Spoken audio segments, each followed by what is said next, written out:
We celebrate 10 years of Arts and Sciences as an established school at Southern New Hampshire University.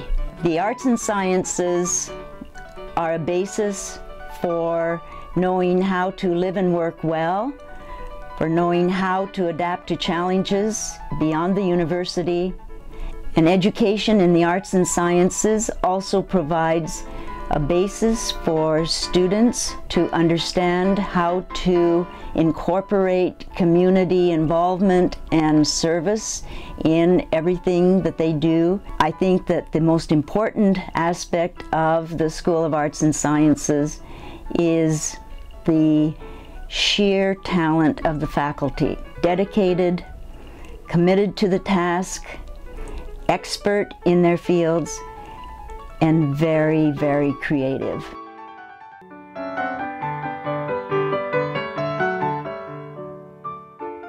It is a part of the university's mission that we look outwards, both in terms of career opportunities and in terms of citizenship and service.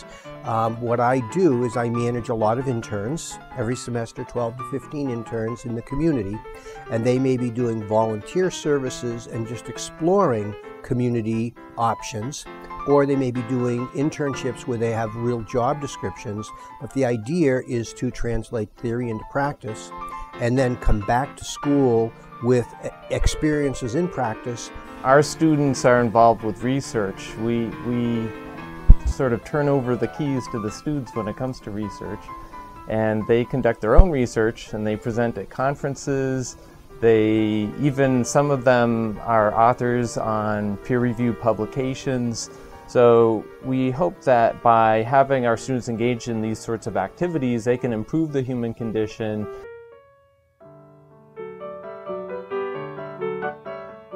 We want our students to be these creative, generous members of society, and certainly our major participates in that. As much as anything else, I'd say there are two ways really. One is, I think the study of history allows somebody to approach other peoples with a deeper level of empathy. The more you study history, the more you understand the complexities of human societies, and you become more understanding of differences. This doesn't prepare you for one job, it prepares you for many jobs, and it prepares you not just for jobs, but for life. When I was younger, just a bad little kid, my mama noticed funny things I did, like shooting poppies with a BB gun. I'd poison guppies, and when I was done, I'd find a pussycat and bash in its head. And that's what Mama said. What did she say? She said, my boy, I think someday you'll find a way to make your natural tendencies pay. You'll be a dentist. In the School of Arts and Sciences, we're very interested in community engagement, problem solving, having students graduate with world knowledge and understanding of their place in the world and how they can improve the world. And science is really a cornerstone for that. I think having an opportunity to work in the field in Africa for the past 20 years has given me a lot of information and a lot of stories. I had the wonderful opportunity of being able to take a student with me to Uganda last summer to do guerrilla research and to perform interviews with tourists that were going to see the gorillas. And we spent a month together in the field in Uganda in a very kind of underdeveloped region, no running water, no electricity. Hoping next summer to take 2 more students with me. So taking those experiences into the field, but also taking the field experiences into the classroom allows students to kind of get a background or a glimpse into what it's like to work in the wild.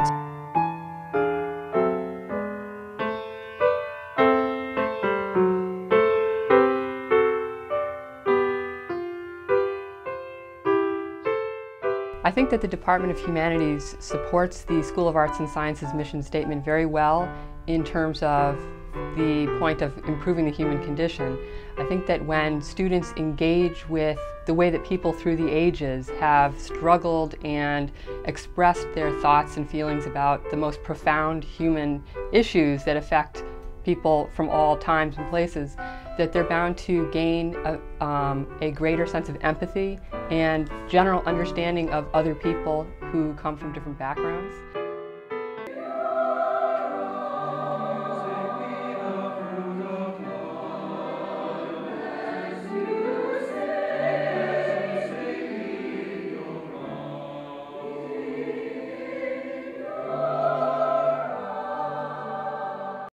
Anyone who reads and studies literature becomes very good at critical thinking, understanding what people are really saying, seeing what's behind what people say, which I think makes people wiser citizens in many ways, which is, of course, one of our missions in the School of Arts and Sciences, to create thinking members of society. That fire still burns that robed the Buddhist monks on the street corners of Saigon, that idly licked the twisted bones of Freedom Rider greyhounds on North Georgia highways, that speed-read the draft files of Catonsville, Maryland, that roared like congregations wildly praising from the bombed churches of Montgomery, that wreathed in wrath Newark and Watts, that guards a grave in Arlington, Virginia. Yellow ribbons of forsythia rose toward a sun stuck at half-mast, and mothers cried from April windows that the war had ended at last. Newsreels spliced shots of black and white men slashing jungle heat with helicopters leaping from crowded rooftops. Then the evening bleeds into blurry stills and reruns of the best years of our lives. The hands-on way that I transmit all of that energy is through the labs that we do. So I have biology labs and anatomy and physiology labs. In both of those, I get to have students really explore the issues, see how things work, and I get a lot of great, personal one-on-one connections through that.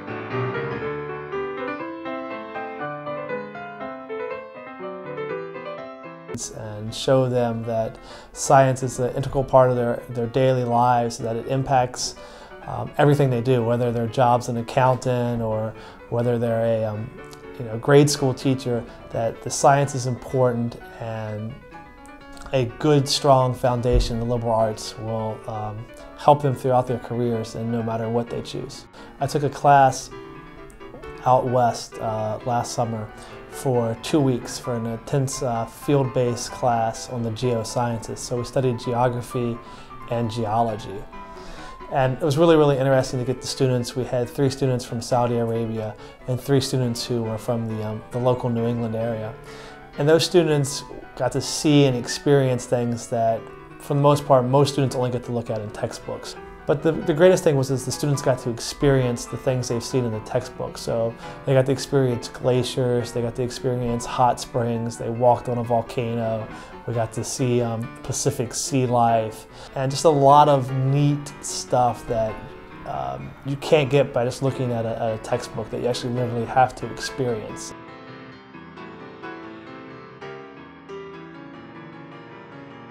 Mathematicians are made, not born. I think anyone can thrive in math as long as they work really hard and put their effort into it. So I'm definitely not someone who thinks that you have to know that you wanted to study math from when you were a child. Well, I think math is uniquely poised to do both. You can have fun, you can play with it, but at the same time, you can harness it. There are problems in public health, population growth. It has amazing utility. And it absolutely can serve the public good, at the same time that it can be considered an art. One of the big things that we emphasize in the School of Arts and Sciences is civic engagement.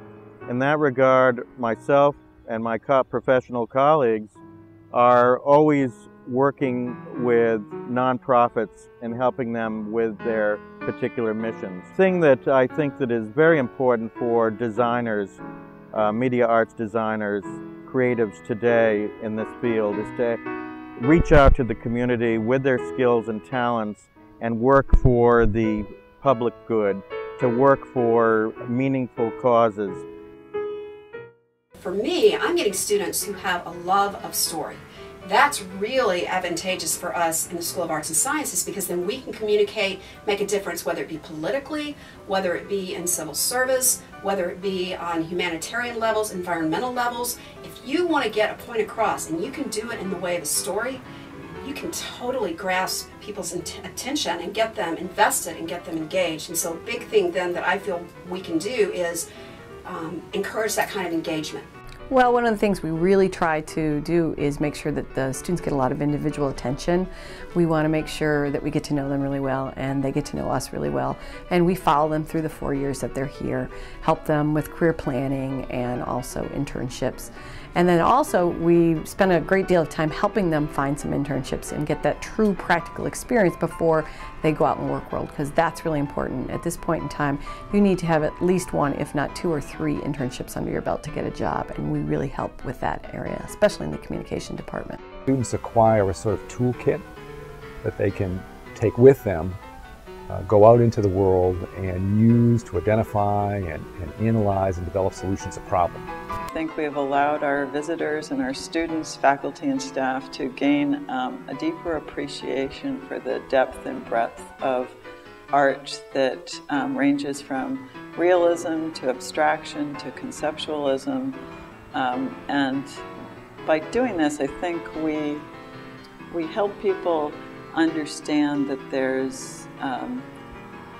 a multitude of voices from artists that express their opinions of how they see the world. What we're planning on is further expanding the experience of art on campus, and one of the initiatives for this will be installing sculpture on the campus, which has never been done before. And by doing this, we're actually extending the experience of what the Makinich Gallery has to offer throughout the campus and offering a larger conversation about what art means to everyone. About the growth of the arts and sciences here at the university, I think of really 2 words. One is breadth. We've had more programs, more faculty, greater numbers of students enrolling in the program. So there's been a great flourishing of the arts and sciences in terms of their sheer presence. And then on another level, I think about confidence, for lack of a better term. And that confidence is really the confidence to assert the place of the arts and sciences.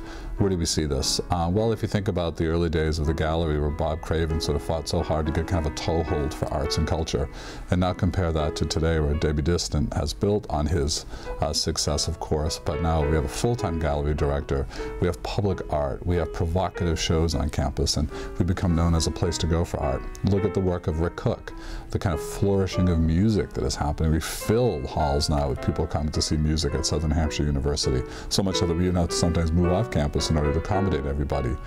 The launching of an MFA program that now is getting national attention. Game design, graphic design, these are also part of a vibrant presence that was not true 10 years ago, 8.5 years ago when I arrived. So I think that to the great credit of our faculty and to the leadership in the School of Arts and Sciences, they've built this thing and they've run with it, and it's really very exciting.